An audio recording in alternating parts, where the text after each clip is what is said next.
Thank you so much for tuning into the Psychology Is podcast. I'm Nick Fortino, and I'm here today with a major figure in the field of psychology, Dr. Kirk Schneider. Thank you so much for joining me. Oh, thanks for inviting me, Nick. It's an honor to have you.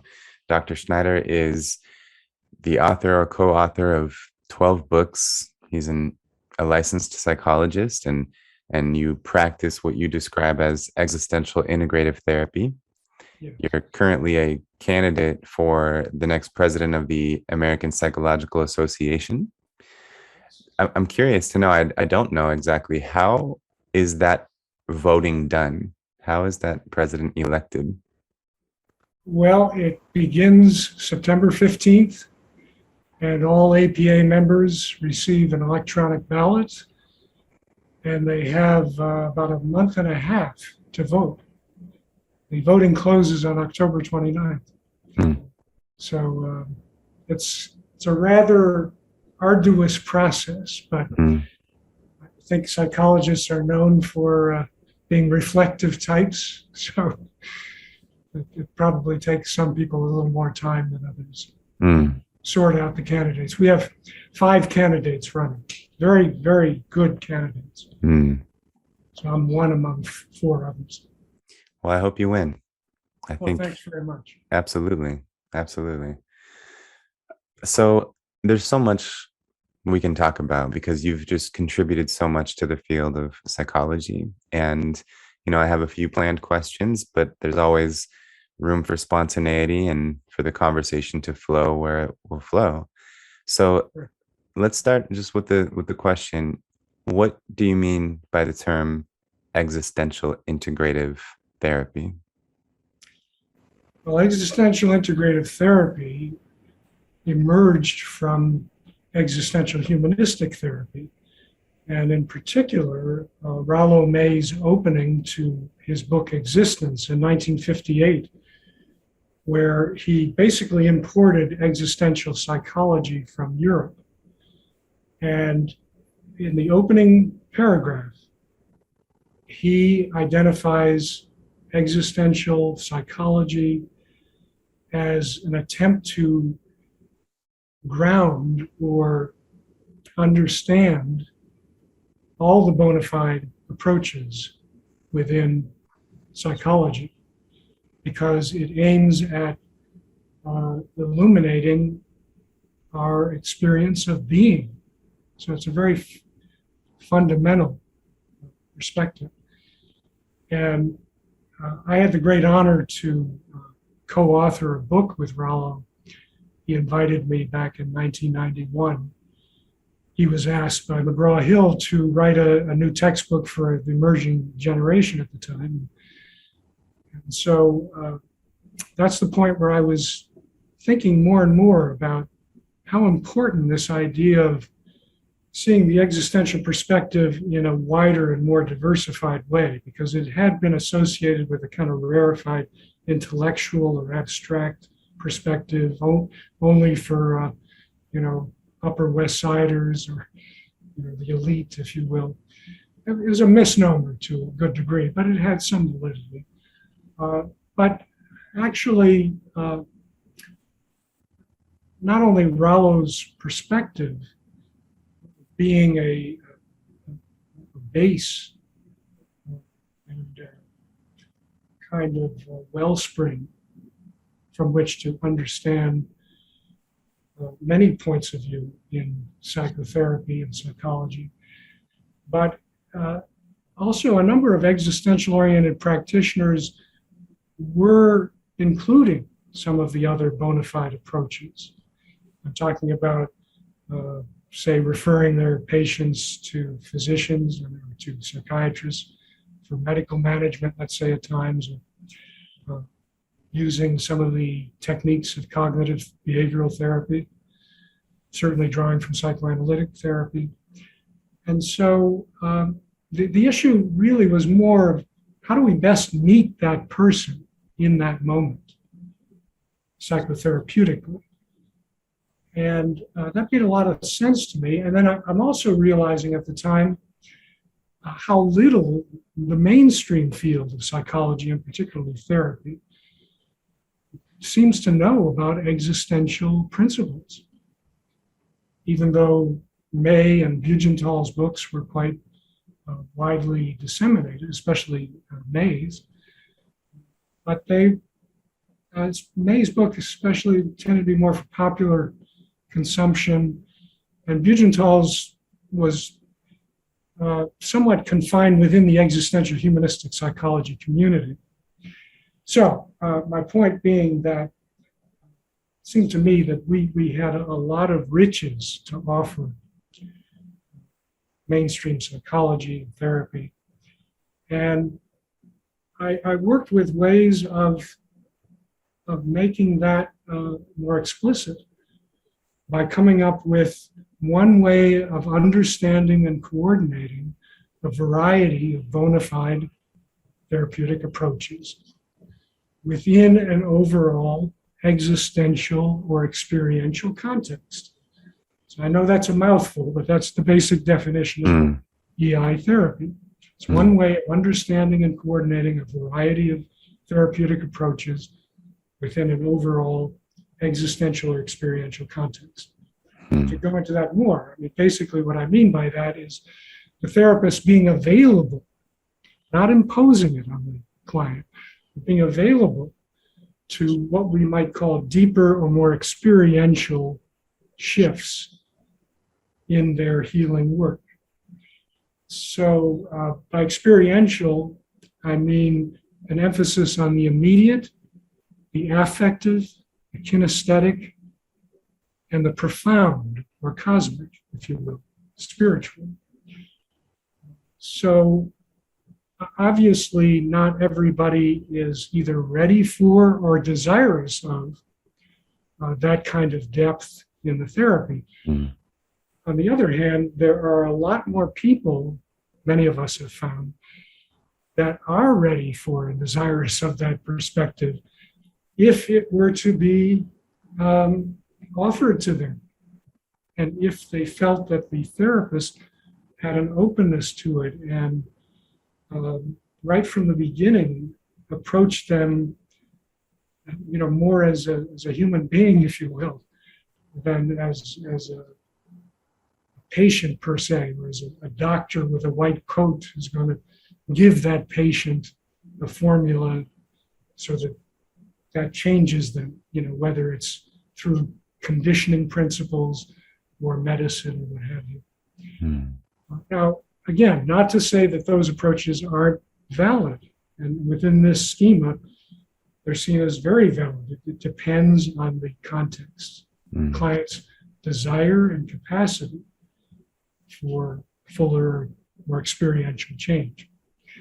Of course, I could go into more of what I mean by that kind of work at the experiential level, but I want to give you a breath.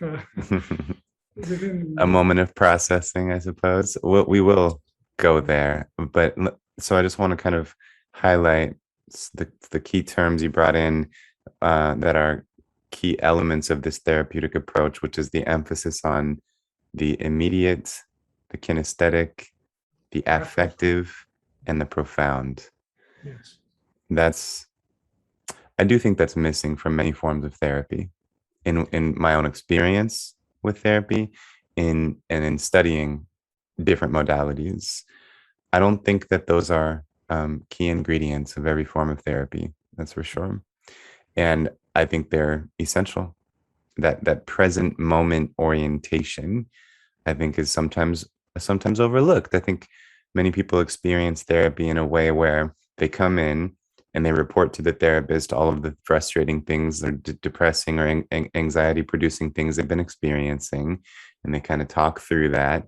But there's an overlooking of the present moment experience, in particular those different dimensions, the body, the emotions, and the sense of the profound. I love the use of that word too, because I might be inclined to use the word spiritual there, but I like the word profound more. It doesn't have the same connotation as spiritual. It And I think more people can relate to what that might mean. Yeah, One thing I well, wanted to ask, you mentioned the tenets of existentialism. So I think the word existential is well known, like the word is more well known than the real meaning is well known. I think some people kind of liken the word existential to the word just deep. And, like that's so existential, as in like that's such a deep thing to think about. And as we know, that's not exactly what existential means, philosophically speaking. So, will you elucidate that? What are these tenets of existentialism? well, there's different ways to approach that question. Um, Technically, existential means to emerge or become. But at a more earthy frame, it basically means uh, what engages you, what's alive right now. Um, I see the whole work really as revolving around two basic questions.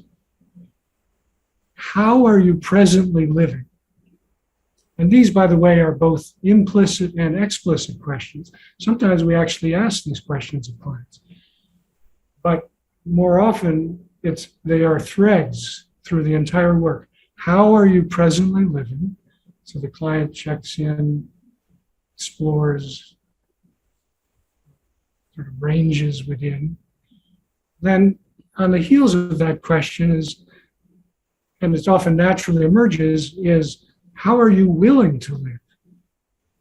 So you're beginning to identify how are you presently living in the here and now, and with your whole bodily experience to the degree possible. So not just your head, not just the external behaviors that you make, but with your cognition, your behavior, your affect, your intuition.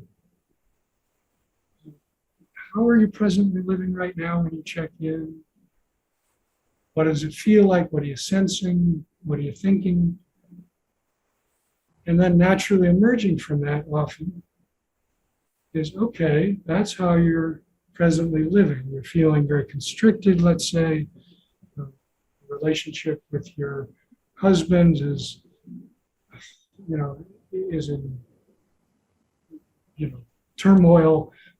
Your job is lacking in real charge or meaning. Your life is feeling humdrum, whatever. You're concerned, you're terribly concerned about what's going on in the world with the pandemic. Maybe racism is a huge burden for you. So many ways that we can begin to see a gestalt or a kind of sensibility when we check in with how are we presently living. It also begins the process of cultivating presence, which is a key theme in our work. Presence is really the ground and ultimate aim of the work, which I can go into. But then that eventually begs the question of, okay, this is how you're living. Well, how do you want to live? And not only how do you want to live or wish to live, which are really important questions, but how are you willing to live? There's a kind of freedom and responsibility question there. So you have the freedom to explore, freedom to look at possibilities, but then the question is, how are you going to do it? Where are you going to do it? Are you going to implement it? Are you going to apply it to your life? How are you going to respond to what is palpably there? So the work is really modeled around those questions, and again, those questions open up very much to an existential integrative perspective, because how are you willing to live can be answered at so many levels. I identify for didactic purposes several levels that people seem to emphasize in their existence. More this physiological, which would include the medical, the dietary, the exercise realm, etc., physical exercise. Then there's cognitive behavioral level of conditioning and reconditioning, restructuring cognitions, helping a person to think more rationally about their lives rather than thinking in very black and white terms or overgeneralizing, etc. Some people are dealing more at the what you might call loosely psychodynamic level or psychoanalytic level, where their early childhood experiences, especially with parents, have major impact on their current functioning. And so the task there is to illuminate those experiences and try to help the person to see how those experiences are relating to their current lives. And through those interpretations, look at how they want to proceed. Can they sort of, extricate themselves from those early conflicts? And then the experiential or being level, which is sort of core or crown of the existential perspective. And that's where, well, we believe that for many people, that's where the deepest healing occurs. Not for everybody, and it's not necessary for everyone, because they're just not in a place for it, or they're not interested in going into that, deep, immediate, affective, kinesthetic, and profound place. But the being or experiential level tends to be less verbal, and it makes a lot of sense, because at that point, words really restrict, and in some cases even devalue the experiences that the person is having with their struggle or with their concern. And so what we're trying to do at that being or experiential level is to help them to stay as present as possible to all the feelings, body sensations, images that come up around a given issue or battle. Certainly thoughts as well, but most of an invitation is to take a moment, like I might say, Nick, if you would take a moment and just check in with what you're feeling in your body right now as you're sitting with me here.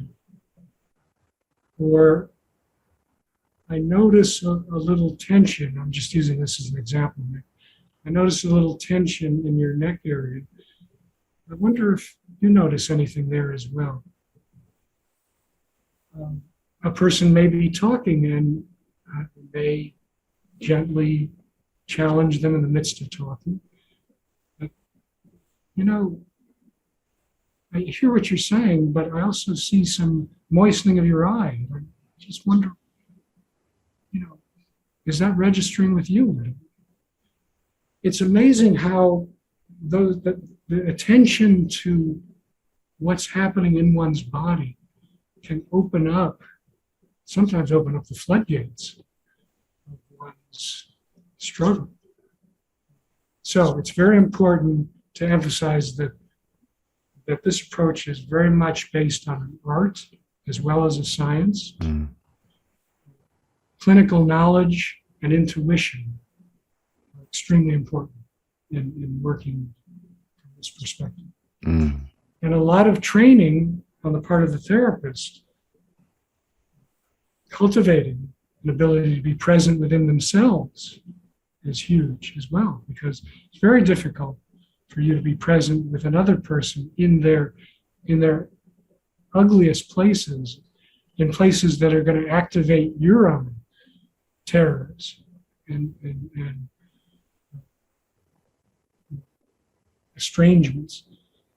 If you don't have, a good deal of that capacity yourself. So I highly recommend that therapists who work in this area receive some kind of depth experiential therapy themselves to go to these places, with clients.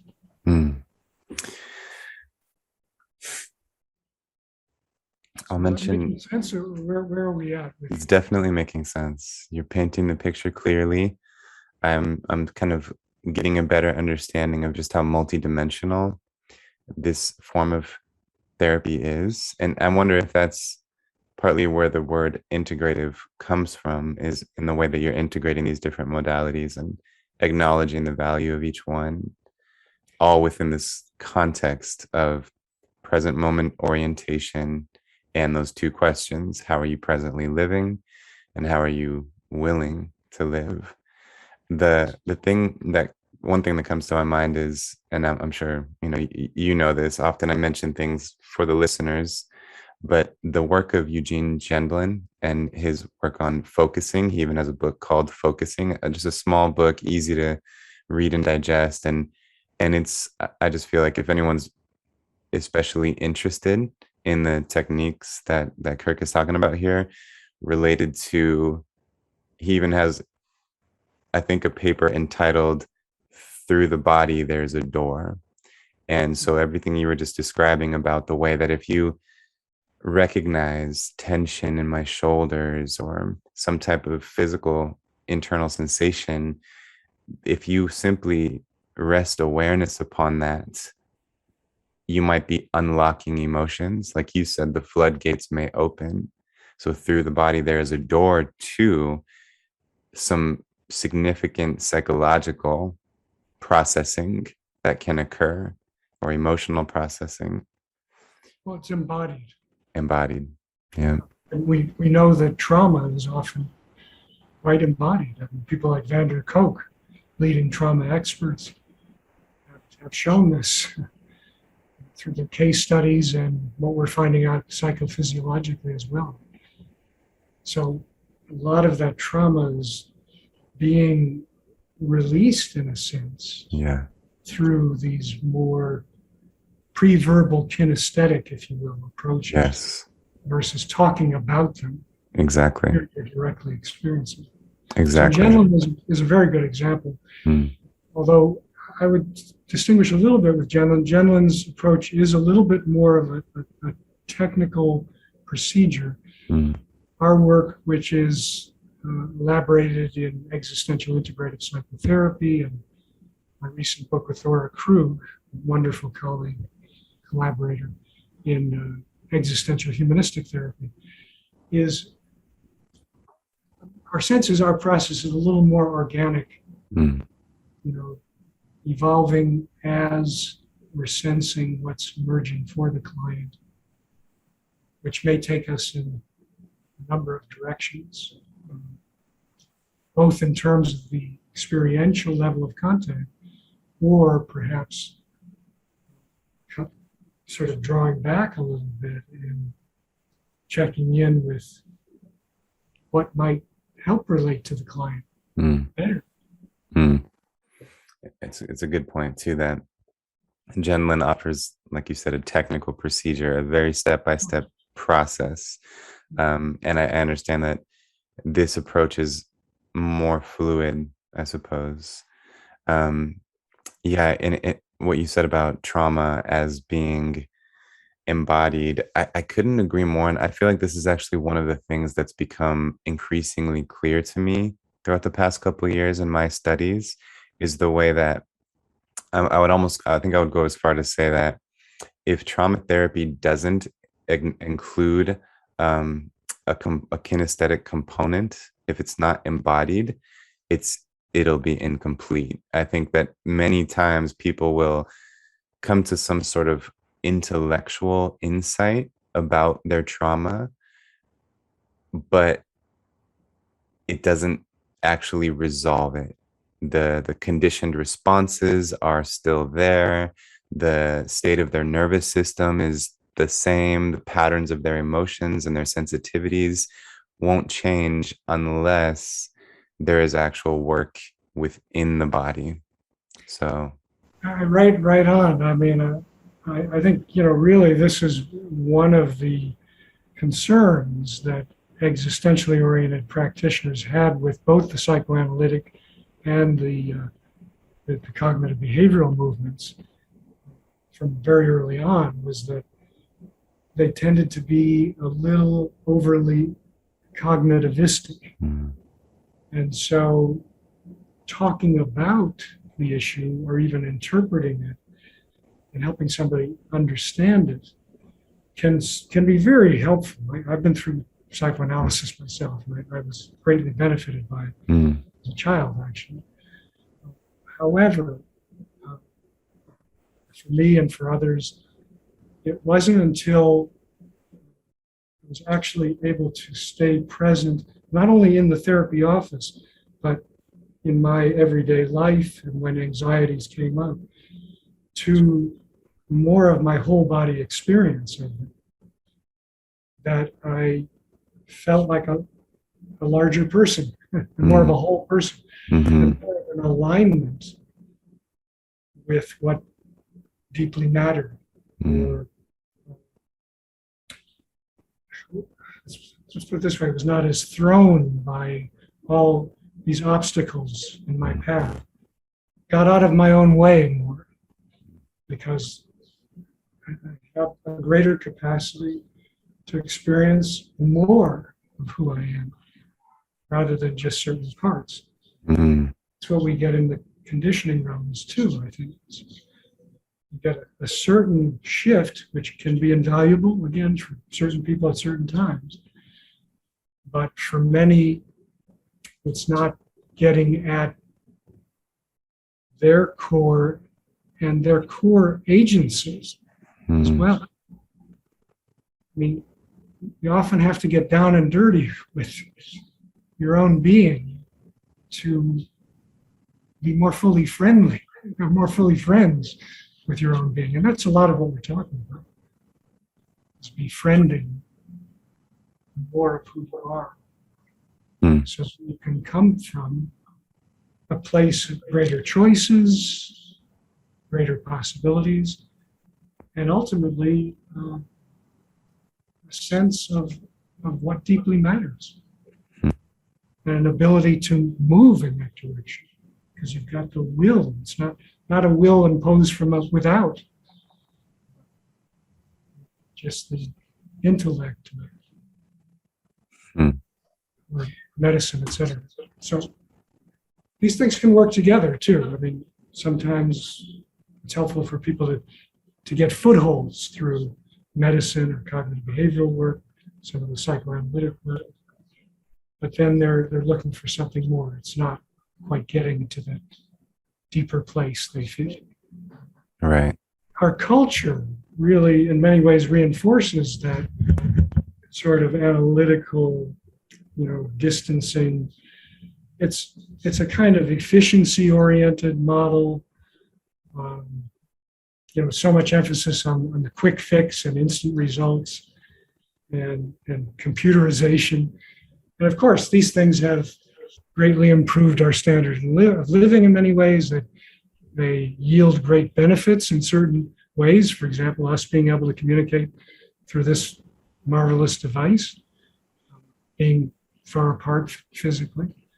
But it seems to me and colleagues that there is a significant price to pay, and we are paying it in our culture with what might be called return of the repressed, backlashes, because there's so many parts of us that are being neglected.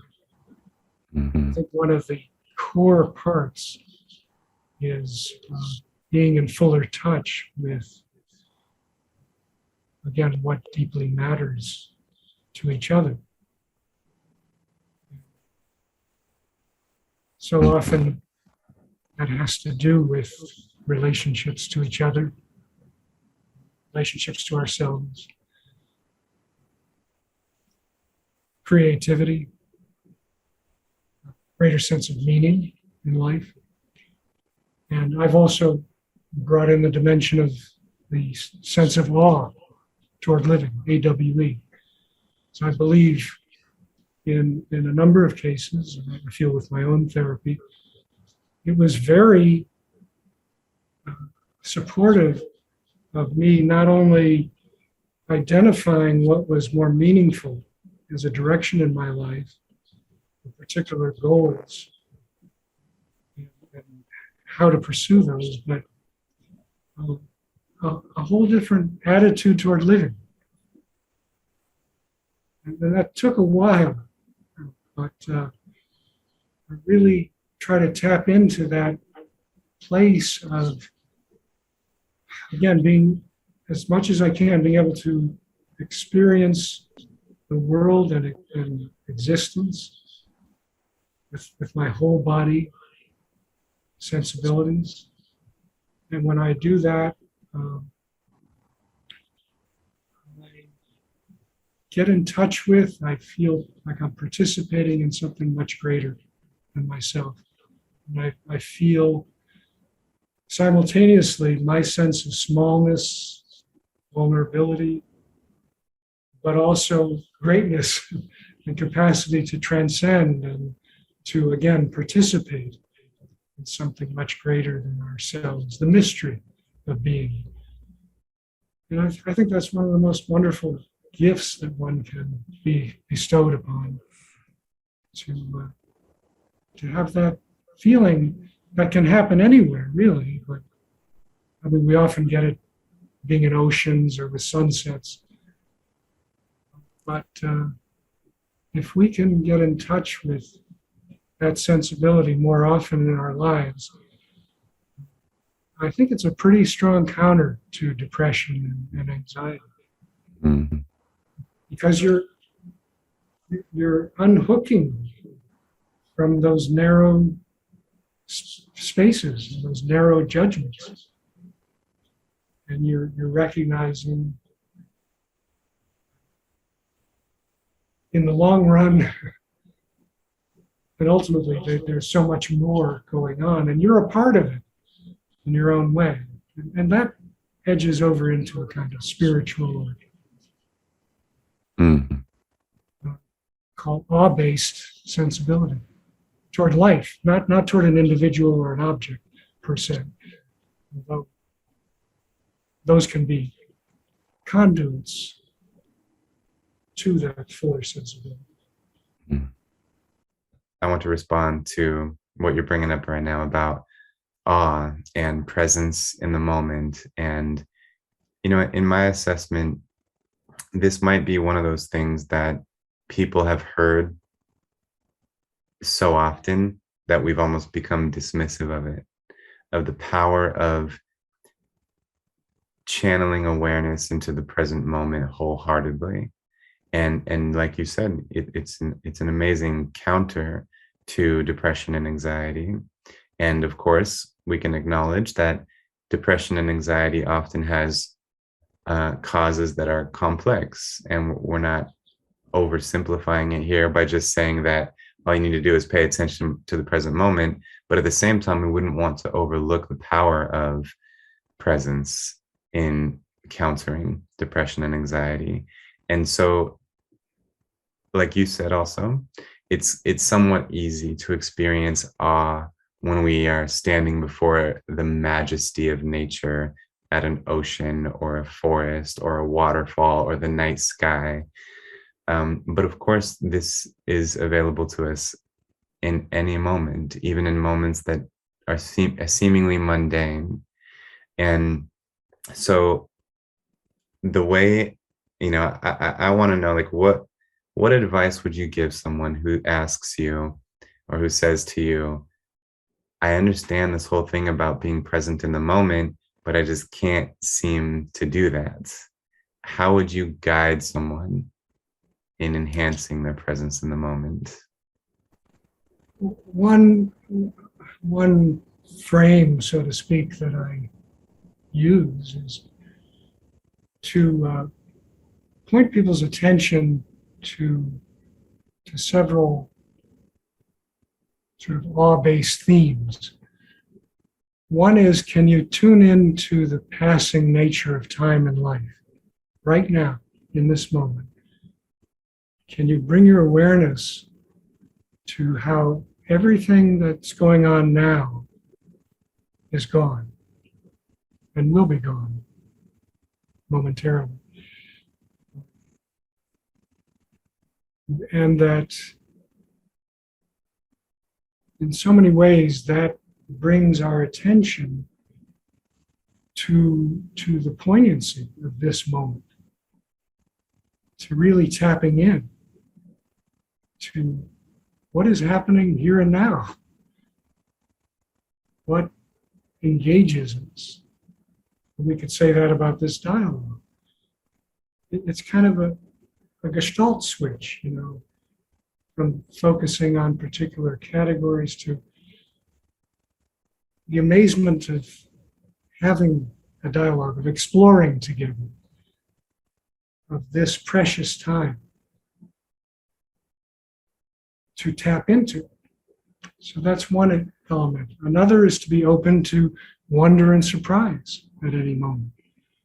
You know, can you go to that next meeting with a little different approach, or really a radically different approach, instead of anticipating all the comments that are about to be made at that meeting, let's say the presentation you're going to give, or the usual, you know, banter that you engage in. Can you go into that meeting radically open to something different might happen today?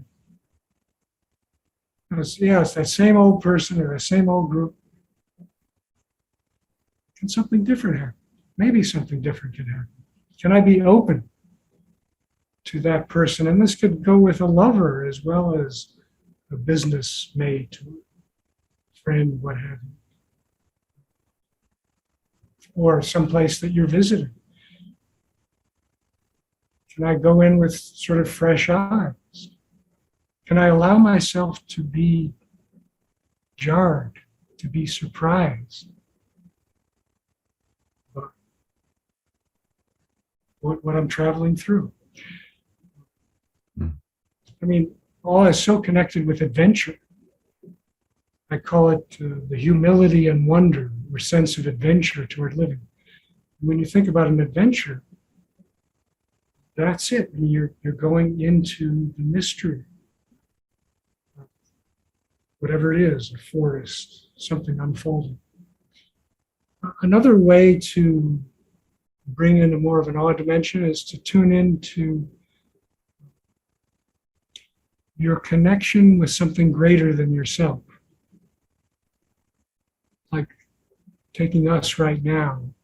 Yes, we're having a conversation over an electronic medium, but this conversation and these electronics are set on a table, that's set on a floor, that's set on a ball that is whirling around the sun at 67,000 miles per hour, that is nested in a galaxy that is hurtling through the universe at 1.3 million miles per hour to a destination that's completely unknown.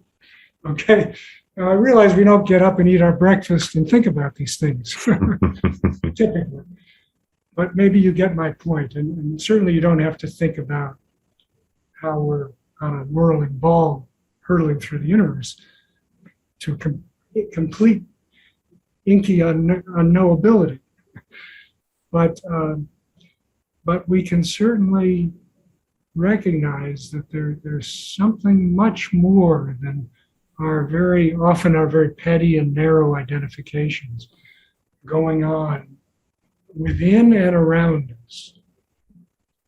And just taking a moment to shift to that amazement can certainly bring that sensibility.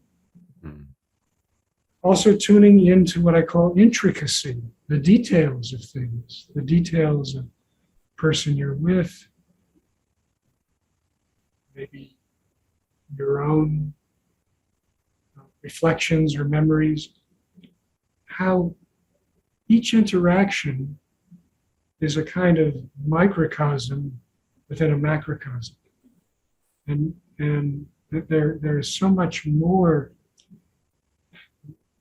in the subtleties often than we realize. We tend to pass them by very quickly. So maybe we notice, some warm feeling as we're sitting with someone. How much time do we give that to notice? And then what does that open up to? Or I often think of the example on my walks. I often take walks in the morning.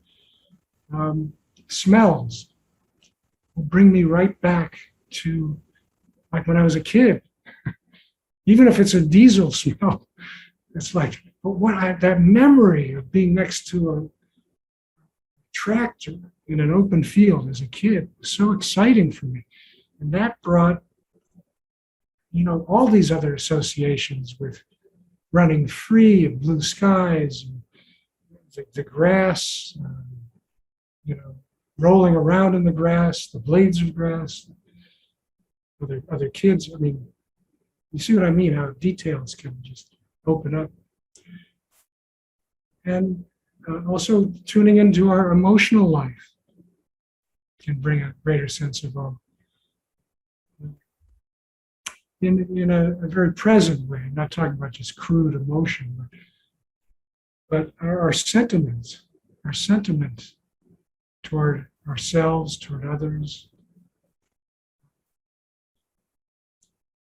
can take us to a very deep and sensitive place that tunes into a wonder, amazement, and maybe even a veneration for the moment. I often think of this with my own son.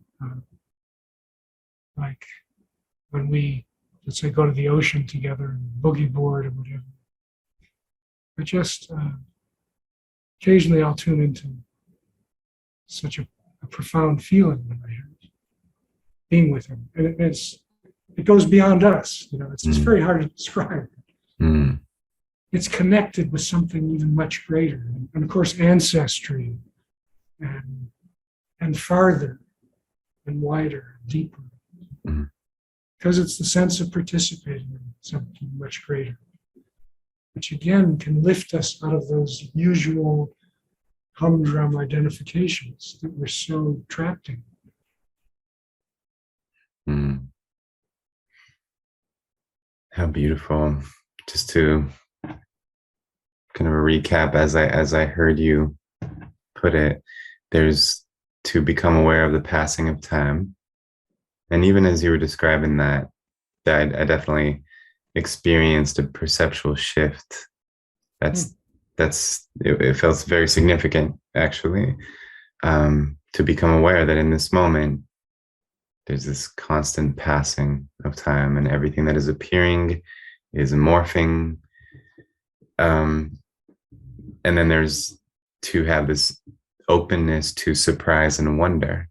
Love that too. And I think there's a certain rigidity that our perceptual patterns can take that make life feel mundane and predictable in a very boring way.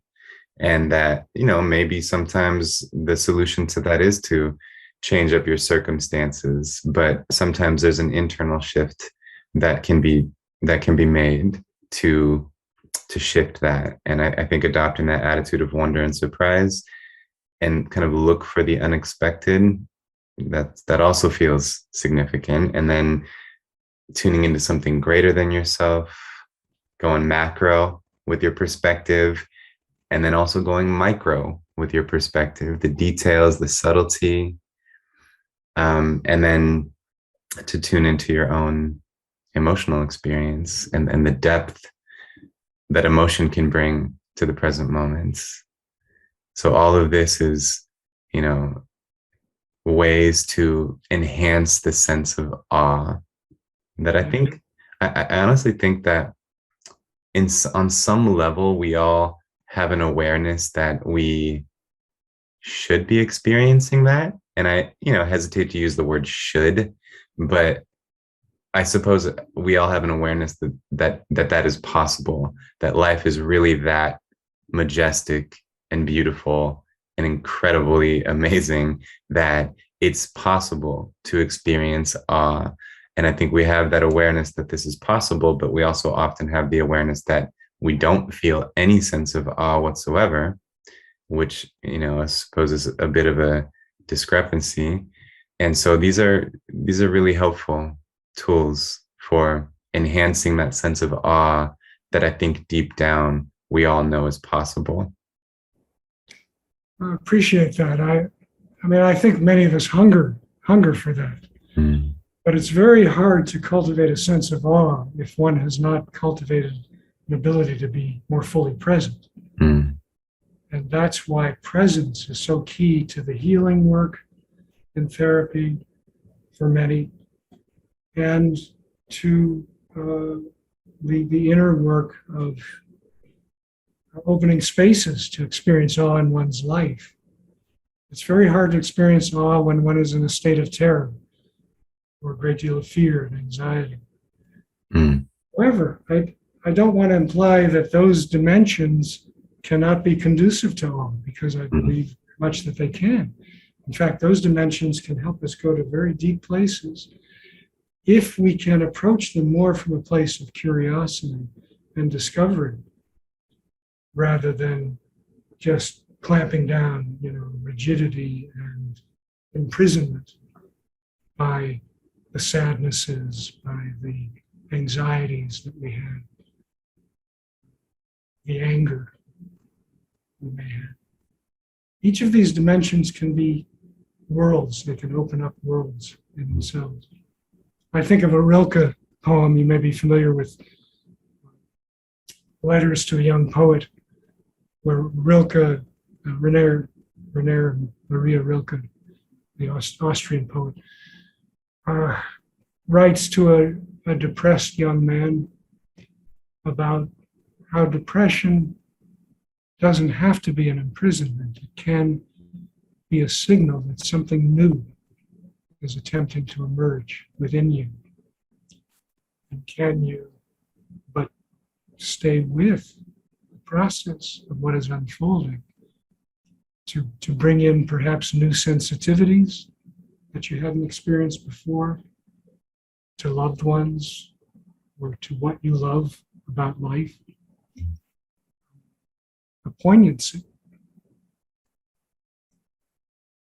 And this is where I think there can be real problems with, too much positivity in psychology and in our some of our national emphases on kind of a simple view of happiness. Mm. I believe an awe-based life is one that it is in touch with the whole enchilada, the good, the bad, and the ugly. Our deepest dreads, our vulnerabilities, which very much add to the deepening of our lives, as well as our dazzling capacities to self-create, to transcend, to feel part of something much greater than ourselves. But it's the intermixture that's rich. It brings an intensity to living that we don't often appreciate, I think. That's beautiful. An intensity to living. I get what you mean by that. Yeah. I wonder what comes up for you. Just when I hear you say that, as I process that and feel it now, I relate it to a sense of aliveness that can intensify, Mhm. an awareness of my own existence that can intensify. And as that intensifies, there's a sense of significance that also intensifies. Mm. And even the one more descriptor I would add is just a freshness. It is so interesting being human, the way that life unfolds, and we like to think we can make predictions and we have our expectations, but it's so unpredictable. Life is so unpredictable, which is sometimes, we get weak in the knees with fear about that, which I understand because it's truly unpredictable. Anything can happen for the most part. But when I kind of allow myself to feel that, there's that increased intensity to my aliveness. So that's what comes up for me when I process that. And I'll just add, I think that there are perhaps there's this development that someone experiences in their capacity to be present in the moment. And I kind of see it as there's presence to more or less degrees of intensity. Like, how completely immersed are you in this moment? And then there's also the factor of how sustained that is. And it seems to me that, people who really have cultivated this capacity, they experience of total immersion in the present moment, and that is sustained perhaps constantly. And then I think there are people who experience flashes, moments of intense presence, but there's this just, they drift back into the tornado of thoughts that kind of pull them out of presence. So I see kind of both of those elements in our capacity to be present, how intensely, how completely, and how sustained is it. So Good example. yeah. Yeah, I see it on a spectrum also. It seems to me that the greater the capacity for presence, for staying with experiences with one's whole bodily sensibilities, the more likelihood that one can experience greater intensities. Mm. Now, how far that can go is an open question, Mm. but it certainly feels like a path worth pursuing, as long as it is pursued sensitively and mindfully, and not in some haphazard way or reckless kind of way, because we sometimes see people become shipwrecked, so to speak. Mm. And what would be an example of like a haphazard way of Well, approaching this? I was giving the example of how much, let's say, existential integrative therapy is an art. So if one is encouraging a person who's in a very fragile place to move beyond their pace, let's say, or calling attention to an overwhelming a number of dimensions of their bodily being, that can be overwhelming. Mm. Just as crash courses in meditation can be overwhelming for some people. There's really a pacing quality to this. There's hopefully an attuning quality and maybe a facilitating quality with someone else. It's often helpful to have a mentor of some kind, a healer, who has, again, this capacity.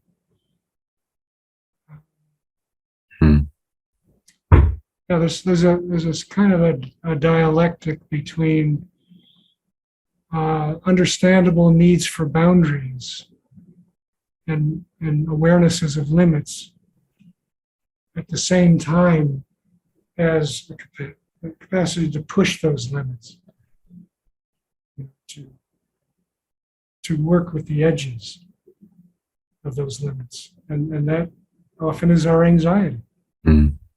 Rollo May talked about anxiety as the flip side of freedom, which is very interesting. The more free we feel, often the more we're plowing new fields and bring new anxieties. Right. But the question comes up, to what degree can we coexist with that anxiety? Maybe fashion something beautiful from it. Or to what extent do we get consumed? That's fascinating. That idea there. The book of Rollo May's that I read was Love and Will. Yes. And I try to use the word profound carefully because sometimes I think it's used a little bit loosely, but using the word carefully, that book had a profound impact on me. And I remember reading, sections of that book. He raises this topic that you're raising now, the anxiety, how anxiety is kind of the flip side of freedom, and how, with freedom comes responsibility, because only if you're free are you responsible for what you do. And that responsibility invokes anxiety, because in a sense, if a person is not free, if all their choices are made for them, if their path is predestined, well, then what do you have to worry about? You're just along for the ride and you're not responsible for anything. But although some people who are determinists might disagree with this, that to me, that doesn't seem how life is. It seems that we do have freedom over our lives and our choices, and therefore we are responsible for our lives and our choices. And of course, this is raising a very complex philosophical question of free will, but just to kind of zero in on the way that anxiety is linked to freedom, I think that's absolutely true. But it, as Rollo May would always emphasize, it's an anxiety we should embrace. It's an anxiety that is worth feeling, and that if we face it, I remember he even said in an interview, when I allow myself to feel that anxiety, I am compelled to act meaningfully in the world. So I think that's important. I think you bring up a great point about being directed by others as far as our life paths, but also I would distinguish between this genuine freedom and whimsy. It's not just helter-skelter, anything goes kind of freedom, which can be extremely reckless, irresponsible.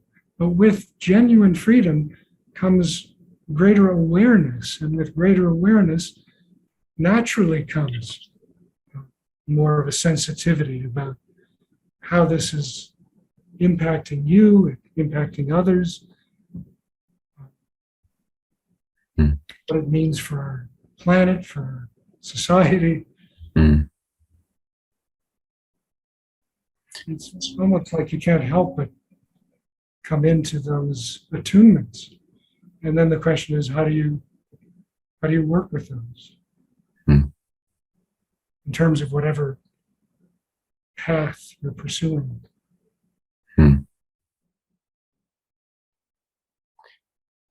So we've been talking for over an hour here, and I'm loving our conversation. So I'll just introduce this new segment to the Psychology Is podcast, and Kirk, you're the first guest who gets to be part of this. So hopefully you find it enjoyable. So we've been publishing this podcast for a while now. We've got over 35 episodes, and we are just, we're not going to stop anytime soon. And we also create, short educational, entertaining videos on YouTube. This podcast is available on YouTube and also on all the podcast streaming platforms. And we've been starting to get questions from listeners and watchers.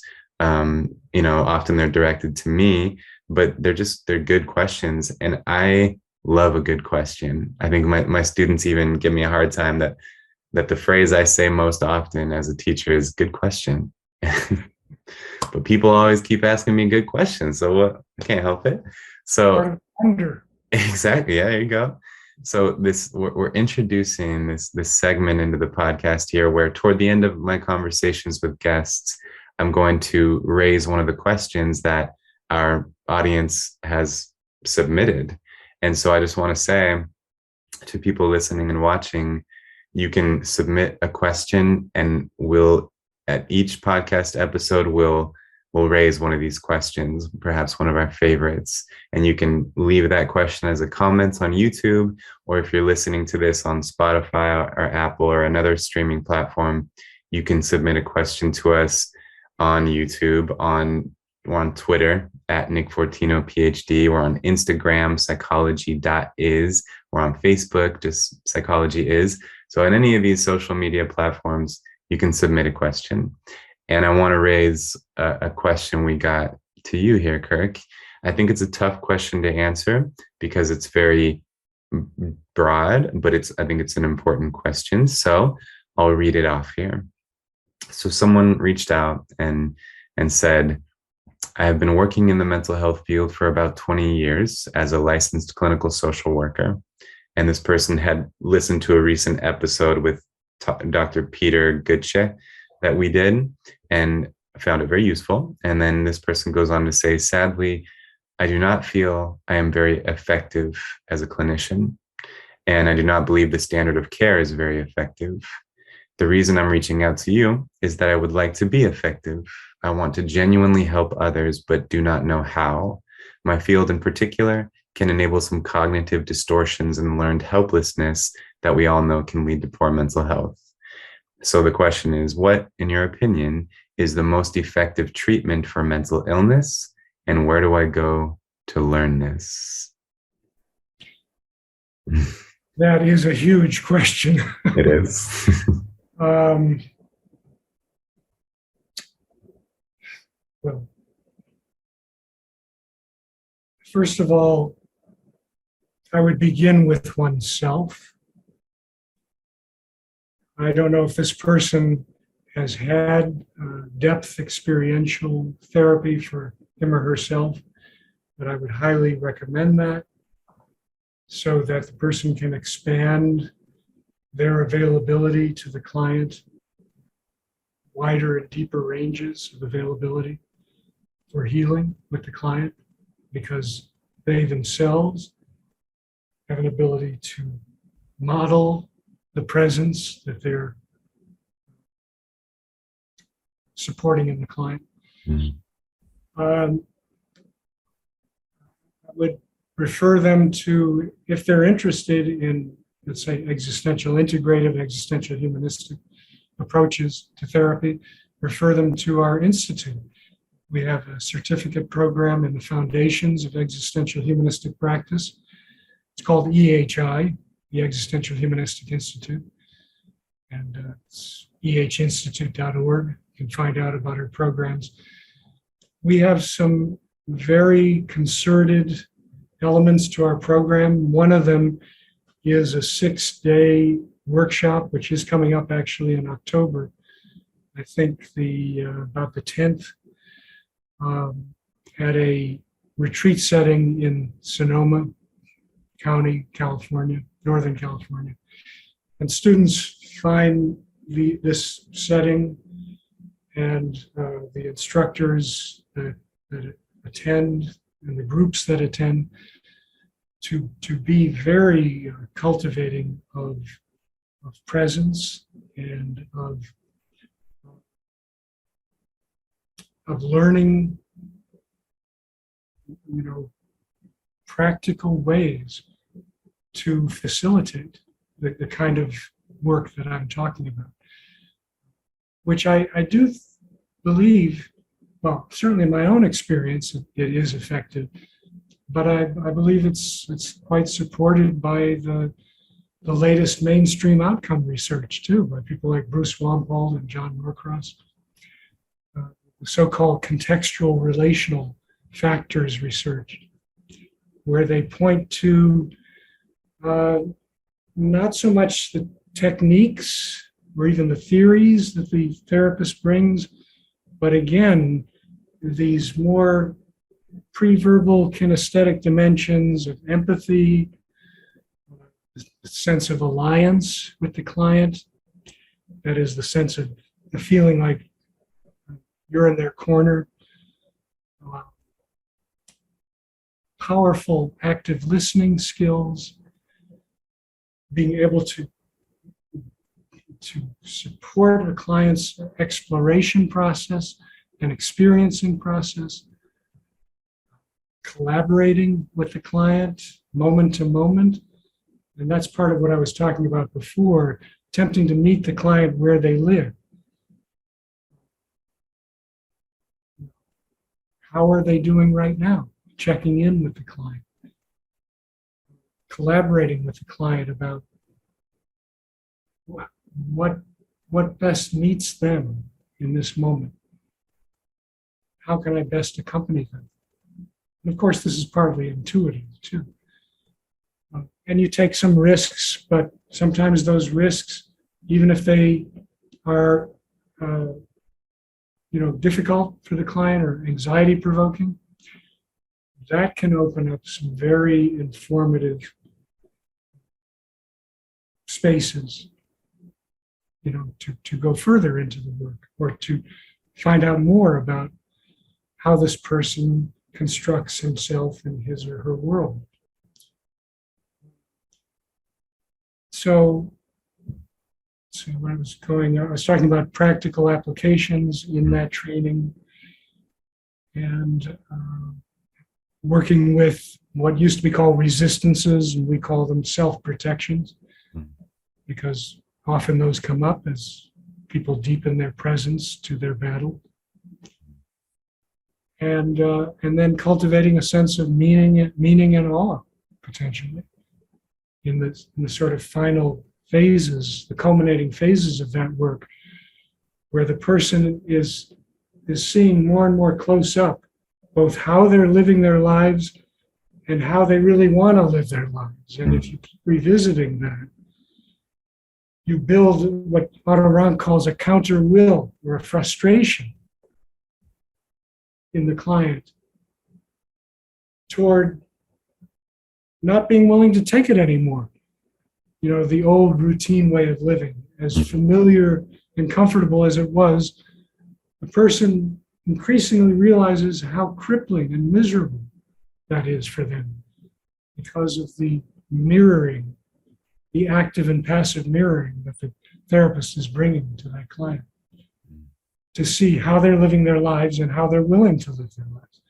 So then comes, hopefully, a breakthrough of some kind toward being able to move beyond, or at least coexist with in a much more spacious way, their old patterns and open out into a more meaningful and engaged, awe-based life. So those are some suggestions. Try to be compassionate with yourself in the process. I would also say to try to identify where you feel you get stuck and really try to work on those places in particular in trainings or in terms of your own reflection about what's going on. Beautiful. I know it can work. I am a product myself. Some very good therapy, depth therapy. Beautiful. I believe that every insight is the child of a meaningful inquiry. Everything intelligent anyone has ever said has come about as an answer to a good question or the pursuit of inquiry. So I thank the person very much who submitted this question.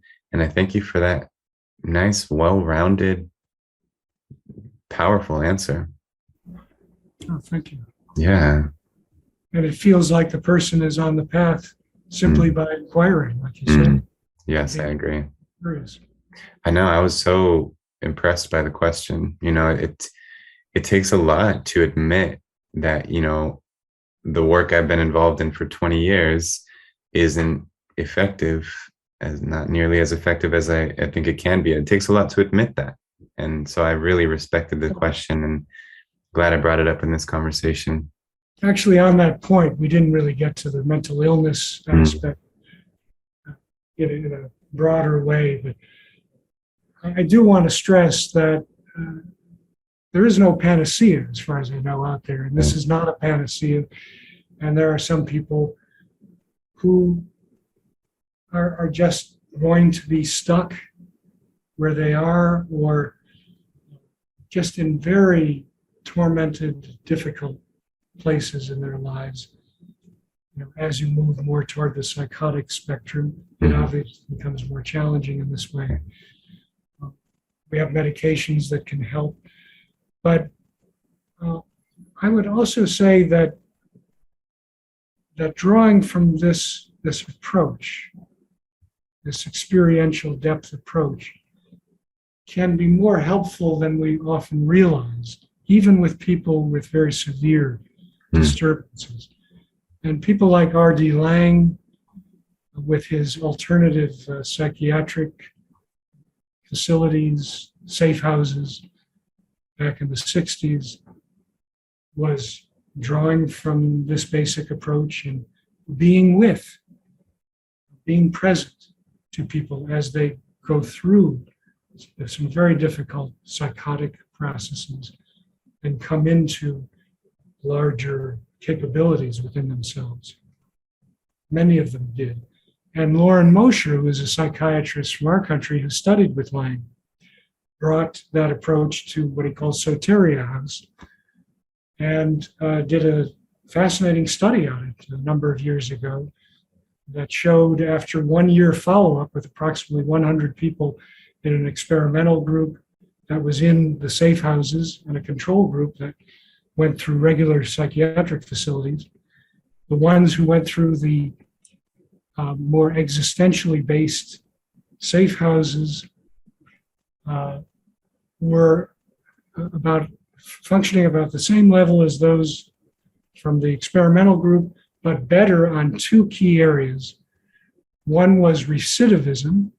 They tended to go back into psychiatric facilities less. And the other was independent living. They were able to live on their own much more.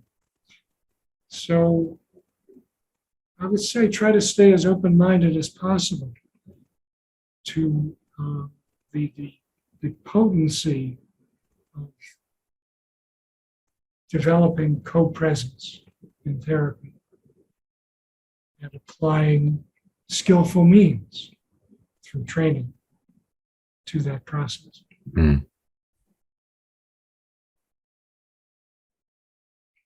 It was a huge question and you answered it very well. Well, this has just been great, and I'm so grateful that you spent this much time with me. I always turn attention back to the listeners and watchers here at the end of the podcast, and just say that, those of you who are still listening and watching at this point, fuel me to continue with this project, to know that there are people who want long form conversations like this. That's why I do this. So, and it's also personally beneficial, the opportunity to talk to giants in the field like you. I know you wouldn't describe yourself that way probably, but I sure will. It does a lot for me professionally and personally. So thank you to the listeners for listening. Thank you, Dr. Kirk Schneider, for sharing your wisdom and time with us. Yeah, I'm just inspired by how much you've contributed to the field of psychology, and I'm so intrigued and will continue to learn more about this approach to therapy. I think it just sounds human. Sounds so human-centered. Good summary. Mm. I'm deeply appreciative to you, Nick, Dr. Fortino, for providing these precious moments. Mm. I really felt that along the way here. So keep it going. Thank you. Thank you. This is vital. Yeah, well, thank you so much. And again, I hope you win the presidency of the APA. I'll stay tuned about that. And I'm so glad we're connected. We'll stay in touch. Good. All right. Take care. If you like this video and you want to see more, please subscribe.